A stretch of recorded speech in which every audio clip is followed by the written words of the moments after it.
ఇప్పుడు కండిషనల్ స్టేట్మెంట్స్ని ఒకసారి రివైజ్ చేద్దాం. టోటల్గా మనం 4 టైప్స్ చూసాం.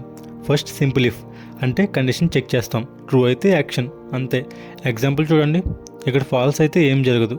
Next if with else condition false అయితే ఏం చేయాలో కూడా చెప్పొచ్చు. ఎగ్జాంపుల్ చూడండి. నెక్స్ట్ ఎలిఫ్ మల్టిపుల్ కండిషన్ని చెక్ చేయడానికి ఎలిఫ్ వాడతాం. Example grade system. Python top నుండి బాటం వరకు చెక్ చేస్తుంది. నెక్స్ట్ ఇఫ్ అంటే ఒక ఇఫ్ లోపల ఇంకో ఇఫ్.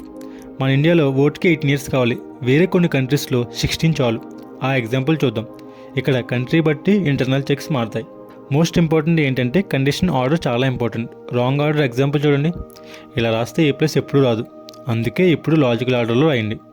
ఇప్పుడు మీ ఓన్గా ట్రై చేయండి. టెంపరేచర్ ఇన్పుట్ తీసుకుని ఫీవర్ చెప్పడం, బిఎంఐ క్యాలిక్యులేట్ చేసి కేటగిరీ చెప్పడం. ఆన్సర్ చూద్దాం. ఇలా కండిషన్స్ యూస్ చేసి డెసిషన్ చేయొచ్చు. నెక్స్ట్ చాప్టర్లో ఫంక్షన్స్ గురించి నేర్చుకుందాం.